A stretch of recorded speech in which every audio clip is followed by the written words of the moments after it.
Agora eu quero falar com vocês sobre um assunto importantíssimo que vai ditar toda a estratégia de comunicação. Agora, esse tema, a jornada do paciente, é importante você entender por quê.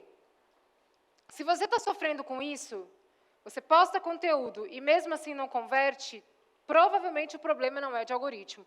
Quem aqui tem esse problema de estar postando no Instagram, mas não tem o resultado que gostaria? Bacana. Então, quem não posta... Beleza. Vamos mudar isso a partir de agora. A partir de hoje. Vamos lá. Qual que é a fase 1 da jornada do paciente? Pensa, gente, o seguinte. O teu paciente, ele tem um problema. Ou ele tem um desejo. Mas, na maioria das vezes, as pessoas são movidas pela dor. Por isso que você tem que pensar que o seu paciente ele sempre tem um problema. Por mais que ela tenha um desejo de ficar mais bonita, desejo de ter um lábio mais carnudo, mas ela também está sendo muito mais movida pela dor. Porque ela está se comparando com outras mulheres, ela vai tirar a foto, ela se incomoda. Então, eu gosto de trabalhar mais pela dor na comunicação. E quando eu penso na jornada do paciente, eu tenho que entender que a primeira fase, o primeiro momento da pessoa é completamente inconsciente. Porque existem problemas que a pessoa nem sabe que tem. Por exemplo, às vezes uma doença cardíaca, a pessoa não tem sintoma nenhum, mas ela tem esse problema. Uma pessoa que tem uma dieta completamente desregulada, que não é saudável, ela talvez... O meu marido é um exemplo. Quando eu conheci meu marido, ele nem sabia dimensionar direito carboidrato com proteína.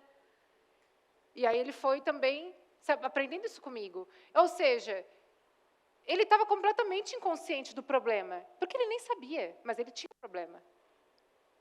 Então, essa é a primeira fase em que o nosso paciente se encontra.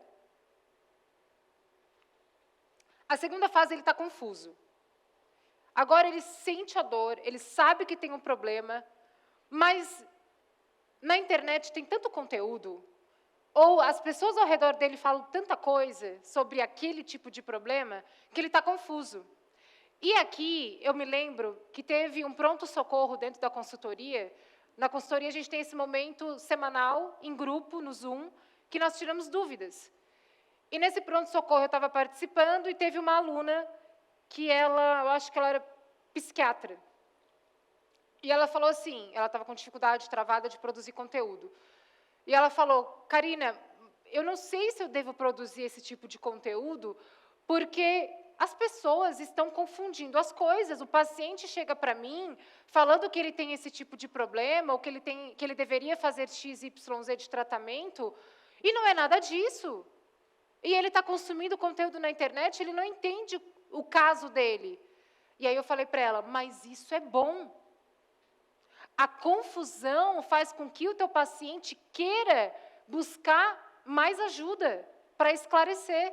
Só que ele fica um período de tempo ali naquela confusão. Às vezes, esse período de tempo são anos. Porque ele está lá preso com as resistências dele. Então, você produzir o conteúdo vai gerar confusão? Vai. Faz parte. A confusão faz parte. É importante que tenha. É a mesma coisa com quem me acompanha na internet. Eu estou lá produzindo um monte de conteúdo. Aí, quando vem falar com a gente mais no privado, ou entra no produto, num curso, enfim, está tudo confuso. Sim, agora eu vou te dar um direcionamento específico. É a mesma coisa com o paciente. Então, entenda a jornada para você saber conduzi-lo ao longo dessa jornada. A terceira fase, ele está consciente, então ele sabe que tem um problema, ele tem informação, talvez até já passou por alguma consulta, mas ele tem objeções. Tenho medo se vai doer, eu tenho medo da recuperação, eu tenho medo... Enfim, aí cada especialidade tem as suas objeções específicas. Eu não sei se eu vou ter dinheiro para pagar. E aí vem a quarta fase, que ele está pronto. Então, ele só está ali agora decidindo se ele vai fazer o tratamento com você mesmo.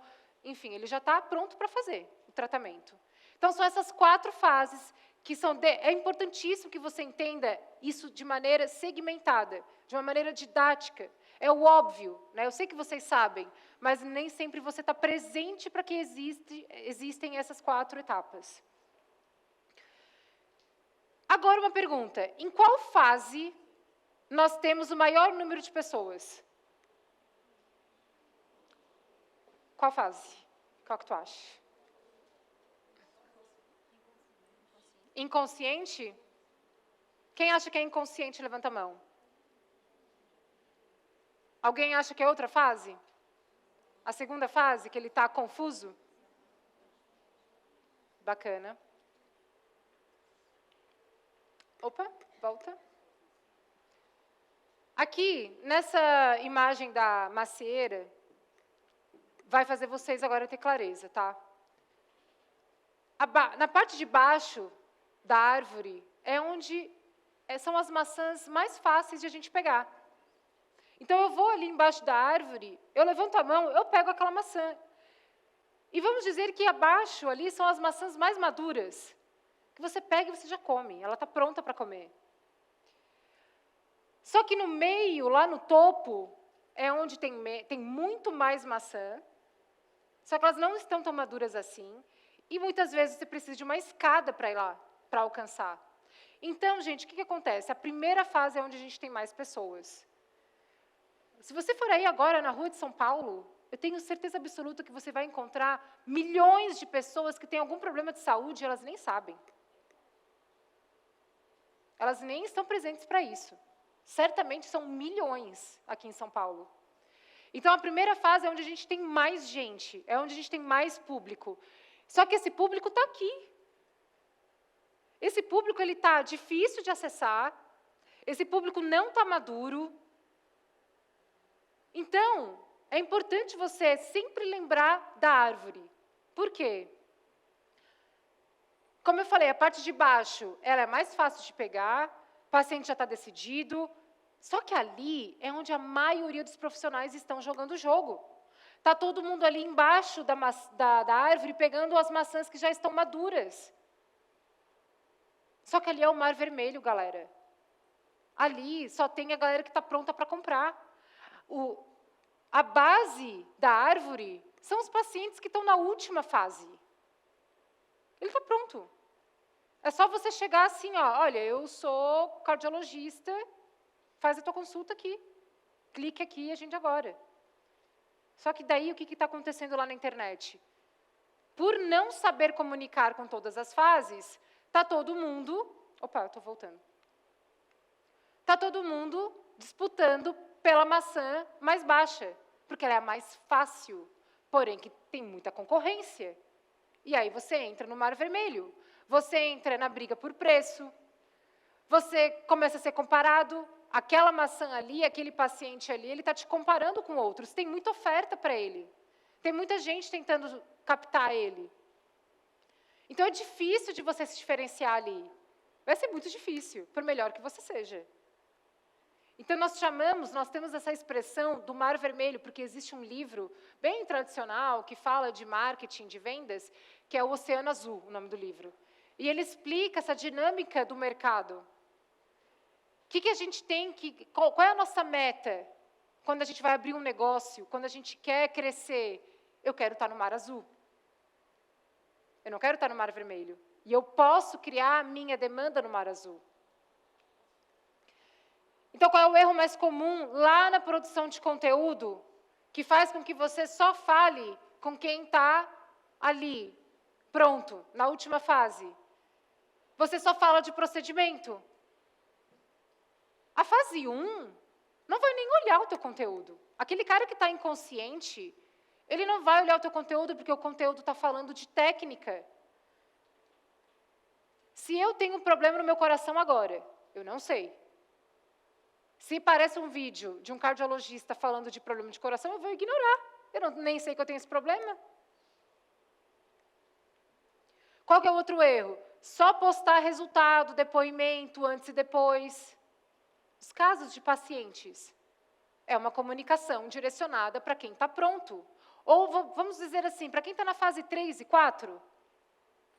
É para ali, a pessoa está praticamente pronta, ela está com algumas objeções, então eu vou mostrar resultado. Ela está com medo, então eu vou mostrar antes e depois, eu vou mostrar os pacientes que eu já atendi, para começar a tirar o medo dela. Postar pouco, ter medo de ser repetitivo. Você está postando para os seus colegas ou você está postando para o paciente? A tua preocupação tem que ser com o paciente na rede social. Se o teu colega vai achar que você está repetitivo, o problema é dele. Você está ali jogando o jogo para aumentar o resultado do teu consultório. Então, o foco é paciente. O paciente precisa de repetição. O processo de maturação dele, para ele sair da fase 1 para a fase 4 mais rápido, eu preciso aparecer para ele com frequência e ser repetitiva na informação. Quantas vezes você já me ouviu repetindo alguma estratégia, algum fundamento de marketing, até que começou a cair a ficha? Faz parte do processo de educação. Aqui na Doctor to Doctor, o time todo sabe, repete a informação. Quando eu vou treinar eles, eu já falo isso, porque vocês estão num processo de aprendizagem.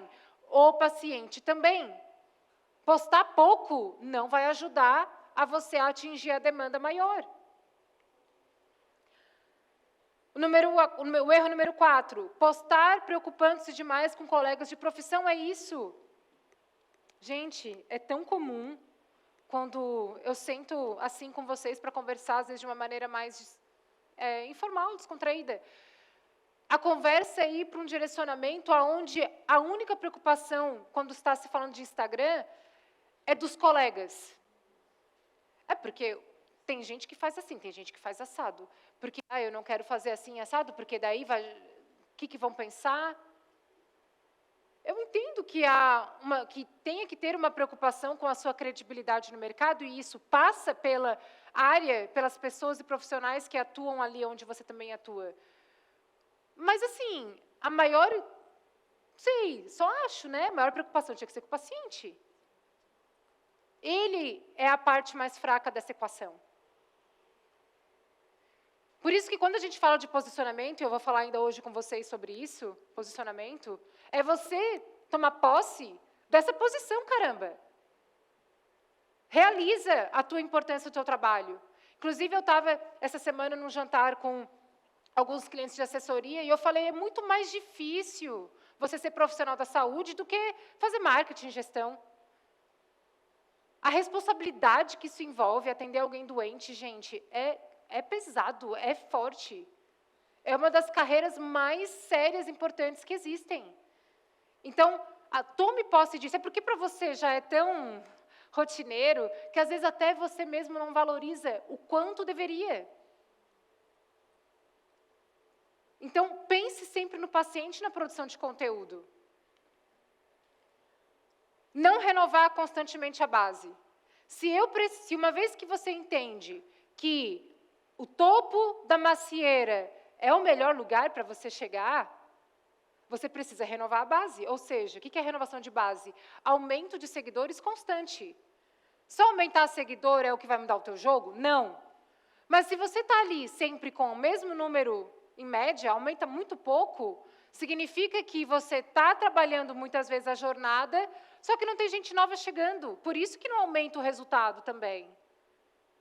Então, é importante ter novos seguidores, como também novos pacientes lá no teu WhatsApp.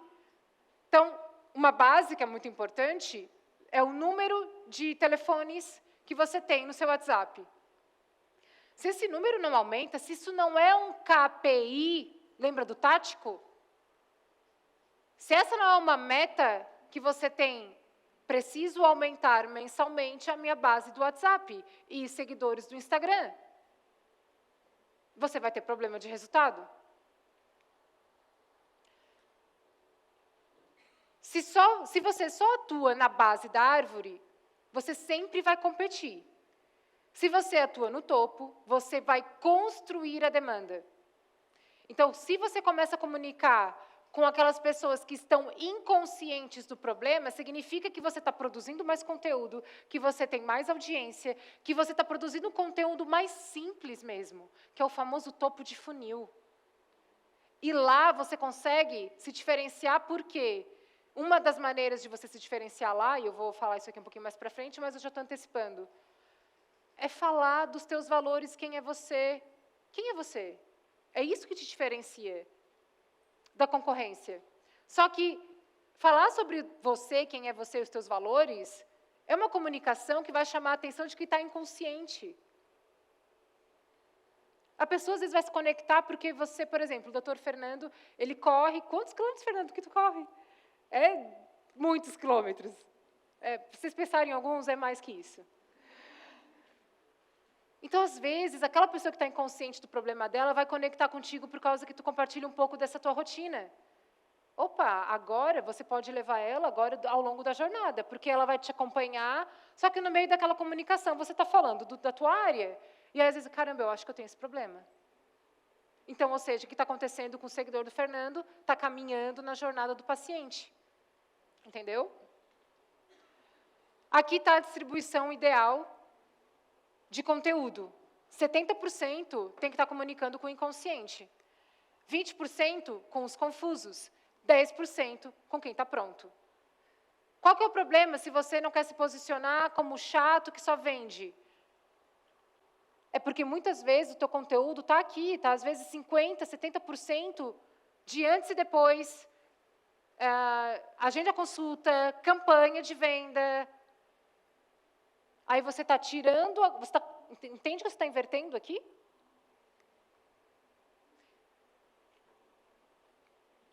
Claro que pode ter um pouquinho de variação ali, tá? Quanto mais você posta, mais você consegue ter de todos.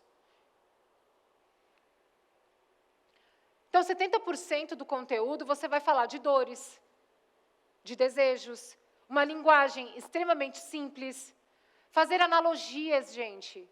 Aqui mesmo no começo dessa palestra, eu não contei algumas histórias para vocês para trazer a ideia que eu queria? Porque a história revela muita coisa. Primeiro, que dependendo da história, dependendo de algum de vocês, vai gerar uma analogia com alguma situação que você já viveu. Então, é mais fácil de você entender o que eu estou querendo dizer. Outra coisa, por que a história é tão bom? Querendo ou não, eu já revelo um pouco de quem eu sou quando eu estou contando a história. Poxa, eu fui lá para os Estados Unidos estudar, eu estou revelando alguma coisa de mim ali. Entende? Pô, eu sou uma pessoa casada, isso revela alguma coisa de mim, que pode conectar ou desconectar com alguns. Então, quando você faz analogias, quando você conta histórias, quando você traz metáforas, você está conversando melhor com esse público que está inconsciente. 70% do teu conteúdo deveria ser direcionado dessa maneira.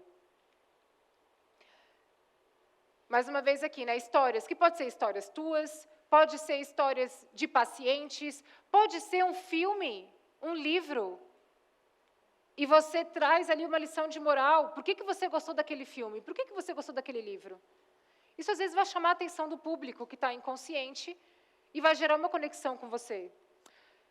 Aqui, uma recomendação. Conteúdo longo acelera o processo de maturação. Nem todas as áreas faz sentido você entrar com um conteúdo longo, tipo live. Nem todas. Eu entendo que tem umas áreas que são tão técnicas que realmente, assim, você teria que sair muito do teu universo, aí você tem que ser uma pessoa que gosta de comunicar, que gosta de falar, e eu sei que não é o perfil de todo mundo aqui, mas tem algumas áreas que favorecem demais. Então, a estética, a nutrição, a área de saúde mental em geral, algumas áreas médicas, por exemplo, saúde da mulher, né, tem ginecologistas, endócrinos, enfim, que você pode fazer live semanal, que você pode ter podcast. Esse conteúdo longo, ele vai ter tudo misturado, né? No conteúdo longo, você vai contar a história, você vai falar de técnica, você vai... Enfim, vai ser de tudo. E aí, um vídeo que um paciente, que um lead que estava inconsciente, às vezes um vídeo de 1 hora, nossa, já amadureceu ele. Então, é muito poderoso. Fica aí uma provocação. 20%, então, valores de vida, lifestyle. É claro que, para a maioria de vocês, não faz tanto sentido virar ali quase um influenciador, né? Eu sei que tem gente que gosta, e eu acho ótimo.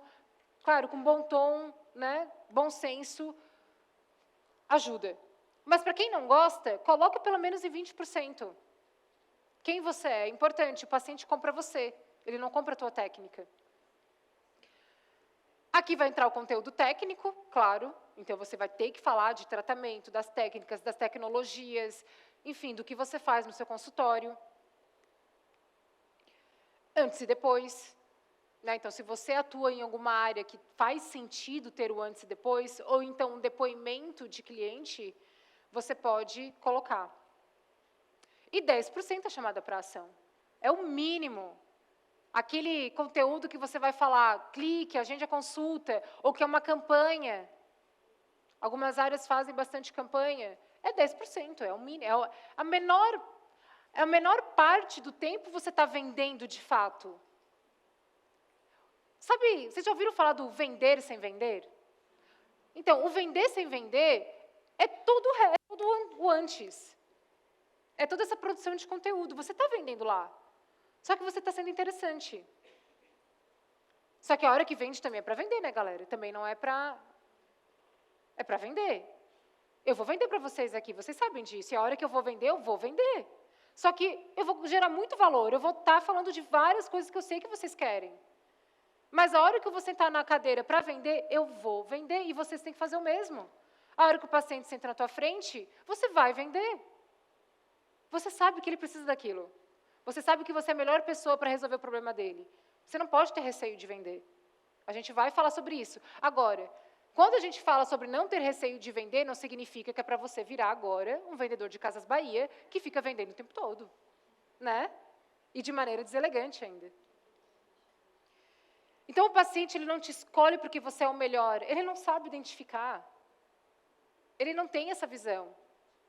Ele vai te escolher porque você chegou primeiro para ele, porque você gerou a confiança. É a produção de conteúdo. Inclusive, numa conversa que eu tive com esses clientes da assessoria, eles comentaram, poxa, lá onde a gente atende, tem uma doutora que ela nem é boa tecnicamente, mas ela produziu tanto conteúdo que ela está bombando na cidade. Só que eles sabem, porque muitos pacientes acabam vindo dela para eles terem que resolver o pepino, né? Vocês sabem identificar quem é bom e quem não é, mas o paciente não. Aí agora aqui fica a pergunta para vocês. Você está plantando a árvore ou você está só tentando colher a maçã?